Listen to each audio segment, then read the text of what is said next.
Gen গল্প প্রথম সূত্র। কিয়োটোর ওবাকু মন্দিরে গেলে প্রবেশদ্বারে প্রথম সূত্র কথাটি দেখা যায়। খোদাইয়ের বর্ণগুলো অস্বাভাবিক বড়। যারা ক্যালিগ্রাফি পছন্দ করেন তারা এই খোদাইকে মাস্টারপিস হিসেবে প্রশংসা করেন। ২০০ বছর আগে কোসেন এটি তৈরি করেছিলেন। কাজটি করার সময় গুরু কোসেন প্রথমে কাগজে এটি লিখেছিলেন, সেখান থেকে কর্মীরা কাঠে খোদাই করেছিল। কোসেন যখন বর্ণগুলোর স্কেচ তৈরি করছিলেন তখন তার সঙ্গে একজন স্পষ্টবাদী শিষ্য ছিল।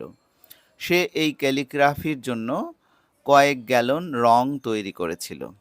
শিষ্যটি গুরুর কাজের সমালোচনা করতে ছাড়ত না। প্রথম স্কেচ দেখার পর সে বলল, ভালো হয়নি। আরেকটি দেখিয়ে কোসেন বললেন, এটা কেমন? শিষ্য বলল, আগের থেকে খারাপ।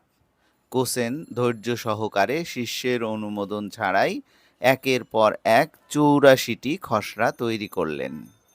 এরপর তরুণটি কিছু সময়ের জন্য বাইরে গেলে কোসেন ভাবলেন, এইবার ওর তীক্ষ্ণ চোখ এড়াবার সুযোগ এসেছে।